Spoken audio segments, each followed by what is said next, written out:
Hey, what is going on, guys? It's Johnny D and welcome to another Pokemon Unite video. In today's video, we'll be discussing about Zeraora with the Crit Build and just how broken this build is. To showcase what I mean, we'll be reviewing one of our ranked matches and break down the game. Zeraora is my main jungler, and personally, I think he is one of the best hyper carry Pokemon. Before we do jump into it, guys, if you do like the video, please consider hitting that like and subscribe button. This will greatly help our channel to grow and help with the YouTube algorithm and recommend the video to other viewers. Now, without any further ado, let's jump right into it. For items, there are a couple of selections, and Zeraora is pretty flexible. But for this video, I'm running Zeraora with the Crit Build and have Razor Claw, Scope Lens, and Focus Band for defensive stats. I start with Slash because it has the faster clear time, and as I'm waiting for the Ludicolo, I stack up for my charged attack, and immediately landing a crit onto Ludicolo without Empowered Auto. Already you see the power of the Crit Build coming online, and we're only level 3. At later stages of the game, because of Zeraora's high attack stats, it will just get even more crazy. This helps us to have a faster clear time and can gank at a faster pace. I made quick work of the Buffalant, and as I'm taking out the top Corphish, I noticed that their enemy team is not overextended. So I decided to head down to my next Corphish, which is what I prefer because I generally like to gank from my bottom lane. This makes Dreadnought fights easier and very important because we have a couple late evolutioners on the team. Right now I'm assessing the situation and notice that the Eevee is overextended, so I decided to chase after his fluffy tail. Eevee quickly denies our request with the eject button, but I chase after him with an eject button of my own. This closes the gap between our distance, so I continue to land my autos on him and quickly take him out. The Eldegoss started the Corphish, and so I used my agility to steal away his camp and experience, while also forcing him to eat his berries. Right now, we are at an advantageous state because the bottom lane has no berries. Having no berries, Eldegoss makes a quick retreat, so I dunk the 22 points and rush over to the bees. We finish off the beast and I got level 6, which gives us access to our next ability. I went with Spark because this ability is insane for locking down your targets. And we picked off the Eevee, who is still level 3. We managed to dunk out points again, and to punish the enemy team even further, we take away the camps to deny further experience. Right now my teammates are level 5 and has evolved to their second evolutions. Bottom lane is in a very good state right now, and the enemy goal only has 15 points remaining. Our Ivysaur dreams of one day evolving to a Venusaur and tries to steal our Ardino, but he didn't know about the Crit Build. I was about to return to base, but we spotted the enemy jungler who was at half HP. Greninja read the patch notes and saw that the potion was buffed and decided to use it in our Crit Build video.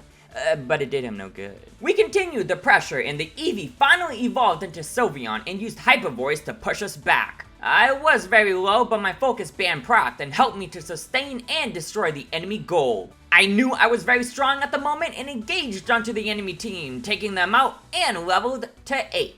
With Dreadnought spawning soon, I decided it was time to recall and reset. So I went to my buffs to maintain the level advantage. You always want to be level 8 before the first Dreadnought fight as Zeraora because it gives you access to one of the strongest ability in the game, Discharge. Discharge is an insane ability because it does tremendous AoE damage, making it very potent in team fights. With the camps cleared out, we make our way over to the bottom lane because the enemy team is pushing aggressively and defeats my Wartortle. Ivysaur was about to join him, but we come swooping in with Spark and Discharge onto the enemy team. We quickly finish off the Eldegoss with an insane crit of 1034 damage. Are you kidding? Not only does Zeraora's abilities do a bunch of damage, but with the Crit Build, you need to be aware of his autos as well because Scope Lens and Razor Claw modify his auto attacks and crit damage. The enemy team did not even get a chance to steal because we landed another crit onto the Dreadnought to secure the objective. With his failed attempt, the enemy Wartortle was now out of position as our team collapsed on him. I jumped onto the Sylveon because we are level 10 and unlocked our Unite move, which I quickly unleashed to knock the enemy up and ejected into range so Discharge can clean up. Greninja was a little slippery but ended up falling shortly after. Since the enemy team did not have access to the launcher until 5 minutes, our team continues to push for the advantage and score a bunch of points. I was about to recall but noticed that our Ivysaur was stealing away camps to reach his final evolution. Since my abilities were off cooldown, I immediately charged aggressively onto him and dealt a bunch of damage. Enemy Greninja was nearby and all hope was lost until suddenly, Focus Band procced again along with a huge crit. The timing could not be more perfect as we almost got sniped with Solar Beam. If it was not for Focus Band activating and getting that huge crit onto Greninja, we would be the one with the death timer. The unpredictability with this build makes it so you're even surprised with your own outcome. This will generally catch the enemy off guard and allows you to turn the tide of the battle. Scope Blender makes your crit damage stronger while Razor Claw empowers your autos. If you get an empowered charge attack that crits, it's GG. After clearing my camps, I provided support to my Venusaur because there are multiple enemies at the bottom lane. Greninja once again overextended and Sylveon used its Unite to provide him with a shield. The shield from Buddy Barrier did little to no good as we landed a crit to finish him off. Sylveon makes a hasty retreat as my teammates chased after him. I came up to the goal to help my teammates overdunk with 40 points as I zone out the Sylveon. With both objectives spawning at the exact same time, we decided to wait for the Dreadnought.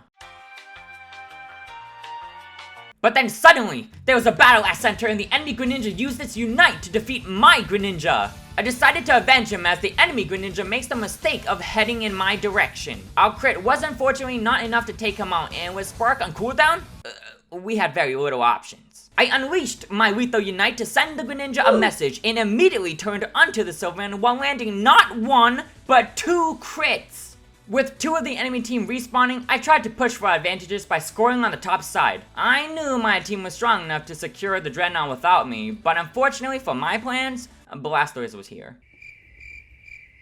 For some reason, I went for it anyway, hoping that he wouldn't see me, but that plan failed. I tried to get some farm as Blastoise very aggressively used his Unite while calling on the power of the Holy Light to snipe me, and popped my Focus Band.